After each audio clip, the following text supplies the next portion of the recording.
नमस्कार. भारतीय संस्कृती हा शब्द ऐकला तरी काय काय डोळ्यासमोर येतं नाही? रंग, परंपरा, भाषा, खूप काही. अगदी. आज आपण जरा याच गुंतागुंतीच्या आणि खरं तर खूप आकर्षक विषयावर बोलणार आहोत. म्हणजे आपल्याकडे जी माहिती आहे, काही लेख, काही नोंदी, त्यावर आधारित ही चर्चा असेल.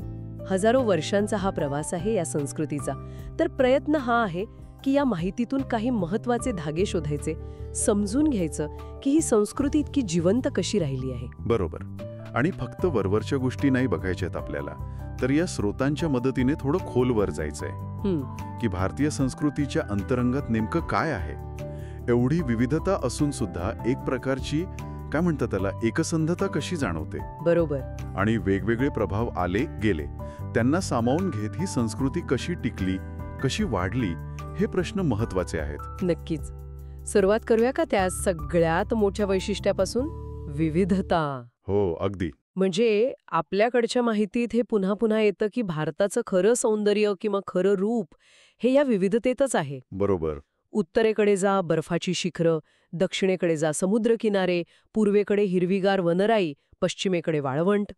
आणि प्रत्येक ठिकाणी भाषा वेगळी, खाणंपिणं वेगळं, कपडे वेगळे, विचार करण्याची पद्धत पण वेगळी. खरंय. पण एका स्रोतामध्ये ना छान निरीक्षण होतं की ही विविधता म्हणजे तुकडे नाहीत, तर एका मोठ्या सुंदर गालिच्यावरची वेगवेगळी नक्षी आहे.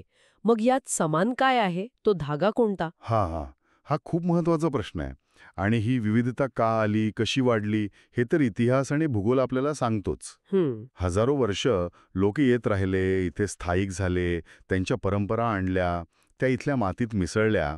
पण तुम्ही म्हणालात तसं स्रोतामधनं एक गोष्ट पुढे येते. कोणती? की या सगळ्या विविधतेच्या खाली काही सामायिक मूल्य आहेत.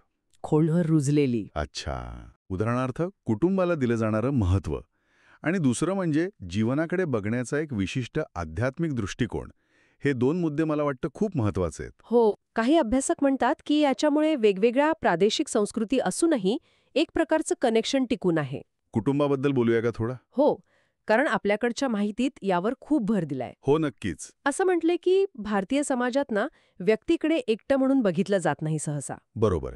म्हणजे व्यक्तीची ओळख ही नेहमी कुटुंबाशी, समुदायाशी जोडलेली असते.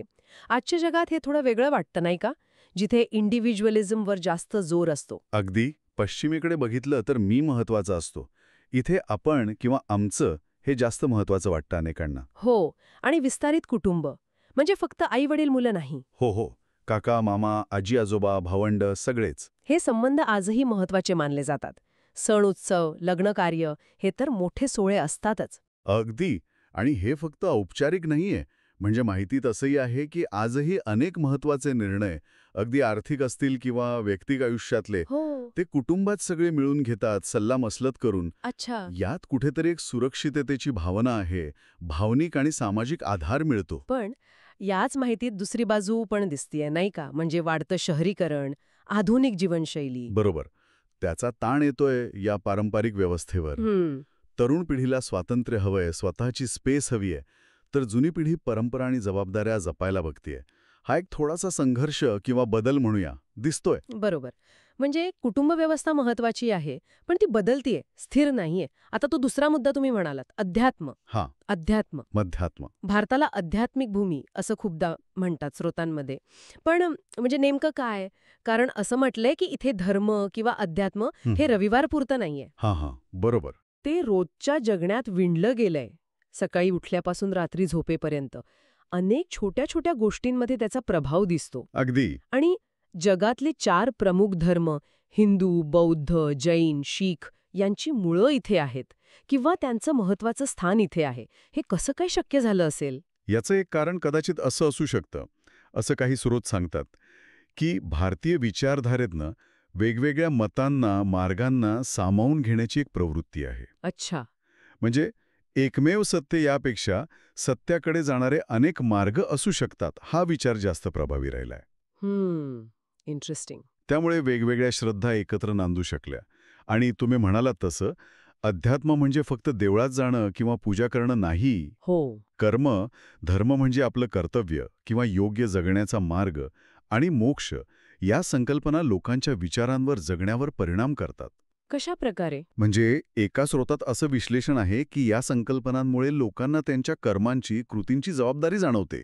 जीवनाला एक नैतिक बैठक मिळते. हां, हा केवळ पुस्तकी विचार नाही, तर तो जगण्याचा भाग बनतो अनेकांसाठी. म्हणजे कृती आणि त्याचे परिणाम हां. याचा विचार खोलवर रुजलेला आहे. वा, विचार करायला लावणारा आहे. हो. चला, आता जरा विषय बदलूया थोडं. चवीच्या दुनियेत जाऊया. भारतीय खाद्य संस्कृती हा हा अगदी आवडीचा विषय. याबद्दल वाचतानाच तोंडाला पाणी सुटतं. स्रोतांमध्ये अगदी स्पष्ट म्हटले की भारतीय जेवण असं एक काही नाहीच. खरे. दर काही किलोमीटरवर चव बदलते, पदार्थ बदलतात, पद्धत बदलते. हो ना. उत्तरेकडे गेला तर छोले भटुरे, राजमा चावल. काश्मीरमध्ये रोगन जोश. दक्षिणेकडे इडली डोसा, सांबार आणि कितीतरी प्रकारचे सी फूड. बरोबर. पश्चिमेला वेगळं, पूर्वेला वेगळं. पण या सगळ्यांना जोडणारा धागा कोणता? मसाले. अगदी बरोबर. मसाल्यांचा वापर, आणि तो पण फक्त चवीसाठी नाही. हो तेच. त्यामागे आरोग्यविषयक विचार पण आहे असं म्हणतात. आयुर्वेदाचा संबंध. हो, नक्कीच. माहितीत तसा उल्लेख आहे. अनेक घरांमध्ये आजही मसाले फक्त चव नाही, तर त्यांचे औषधी गुणधर्म बघून वापरले जातात. हळद, जिरे, धणे, आलं, लवंग, दालचिनी प्रत्येकाचे फायदे आहेत. जेवण बनवणं ही एक कला आहे इथे, पिढ्यानपिढ्या चालत आलेली. आणि आणखी एक गोष्ट. जेवण म्हणजे फक्त पोट भरणं नाहीये. नाही, अजिबात नाही. ते एकत्र येणं आहे, पाहुणचार आहे, प्रेम व्यक्त करण्याची पद्धत आहे. अगदी. म्हणूनच तो आग्रह असतो जेवणाचा. तो आदराचा भाग आहे. ही जी भावनिक जोड आहे ना जेवणाशी, ती खूप विशेष आहे. खरंय.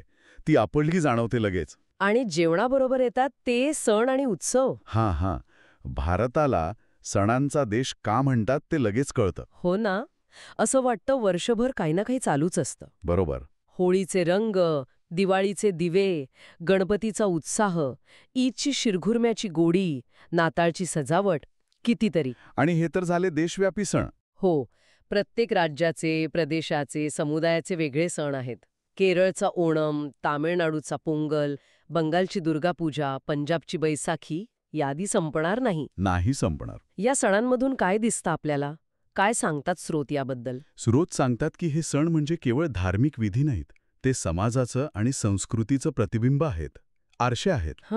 ते लोकांना एकत्र आणतात, नात्यांमधला ओलावा टिकवतात, आणि महत्वाचं म्हणजे ते एका पिढीकडून दुसऱ्या पिढीकडे परंपरा पोचवतात. बरोबर. या उत्सवांमध्ये मग संगीत, नृत्य, नाटक, खास पदार्थ सगळं काही असतं. म्हणजे एक प्रकारे कल्चरल एक्सप्रेशन आहे हे. अगदी. सामूहिक सांस्कृतिक अभिव्यक्ती. आणि एका माहितीत म्हटलंय की यामुळे समाजात एक उत्साह टिकून राहतो. रोजच्या ताणतणावातून थोडा विरंगुळा मिळतो. आणि लोकांना एकत्र बांधून ठेवतात. ती सामाजिक एकजूट महत्वाची. खूप महत्वाची. किती छान. आता जरा पेहरावाकडे बघूया. कपड्यांमधूनही विविधता दिसतेच. हो तर. त्या पद्धतीवरून स्त्री कुठली आहे हे कळू शकतं. कमाल आहे. खरंय. आणि त्या कापडांवरचं काम, विणकाम, भरतकाम, रंगकाम, बांधणी, बनारसी, कांजीवरम, हो. ही फक्त वस्त्र नाहीत, ती कला आहे, पिढ्यानपिढ्या जपलेली. या पारंपरिक पेहरावाचं आज काय स्थान आहे, म्हणजे शहरांमध्ये वगैरे? हो, हा एक महत्वाचा मुद्दा आहे. म्हणजे एकीकडे शहरी भागात कामाच्या ठिकाणी वेस्टर्न कपड्यांचा वापर वाढला हे खरं आहे. माहितीतूनही तेच दिसतं. पण दुसरीकडे जेव्हा सण असतात, लग्नकार्य असतं किंवा काही धार्मिक विधी असतात, तेव्हा आजही बहुतेक लोक पारंपरिक पोशाखच घालतात. अच्छा. हे फक्त परंपरा म्हणून नाही, तर ते त्यांच्या ओळखीचा भाग आहे. त्यांच्या मुळांशी जोडलं जाण्याचा एक मार्ग आहे. आणि काही नवीन ट्रेंड्स पण दिसतात का? हो. काही स्रोतांमध्ये असं निरीक्षण आहे की तरुण पिढी आता पारंपरिक कपड्यांमध्येच आधुनिक फॅशन आणतीये. म्हणजे कसं? म्हणजे साडीवर वेगळ्या स्टाईलचं ब्लाऊज घालणं किंवा कुर्त्याला आधुनिक डिझाईन देणं, म्हणजे परंपरा आणि आधुनिकतेचा मेळ घालण्याचा प्रयत्न दिसतोय.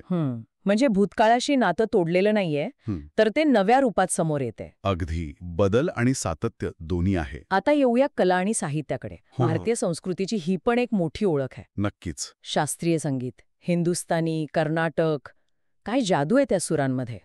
शास्त्रीय नृत्य, भरतनाट्यम, कथ्थक, ओडिसी, कथकली, त्यात फक्त हालचाली नाहीयेत, तर कथा आहेत, भावना आहेत, अध्यात्म आहे. बरोबर. आणि लोककला तर अगणित आहेत. हो ना. या कलांचं महत्त्व काय आहे, म्हणजे फक्त मनोरंजन की आणखी काही? स्रोतांमध्ये काय म्हटलंय? स्रोत सांगतात की या फक्त मनोरंजन नाहीत, त्या अनेकदा उपासनेचा भाग आहेत. अच्छा. त्यातून धार्मिक कथा, पौराणिक कथा सांगितल्या जातात, तत्वज्ञान मांडलं जातं. या कलांनी इतिहास जपलाय, सामाजिक मूल्य जपली आहेत. उदाहरणार्थ रामायण आणि महाभारत घ्या. ही महाकाव्य घ्या. त्या केवळ कथा नाहीत. हो, त्या आजही कोट्यावधी लोकांच्या नैतिक विचारांना जगण्याला आकार देतात. हे साहित्य, या कला भारतीय मानसिकतेचा अविभाज्य भाग आहेत. आणि आधुनिक काळात चित्रपटसृष्टी, बॉलिवूड, हो त्याचा काय प्रभाव? हो, त्याचा उल्लेख आहेच की. बॉलिवूडने तर भारतीय संगीत, नृत्य, कथाकथन याची एक वेगळीच शैली जगभर पोचवली. ते फक्त स्वप्नांचं जग दाखवत नाहीत, तर अनेकदा बदलत्या समाजाचं, तिथल्या समस्यांचं, लोकांच्या आशा आकांक्षांचं प्रतिबिंब पण असतं त्यात. म्हणजे कलेचा प्रवाह थांबलेला नाहीये. नाही, तो नव्या माध्यमांमधून व्यक्त होतोय. बॉलिवूड हे त्याचं मोठं उदाहरण. संस्कृतीचं एक वेगळं, आधुनिक रूप त्यातून दिसतं.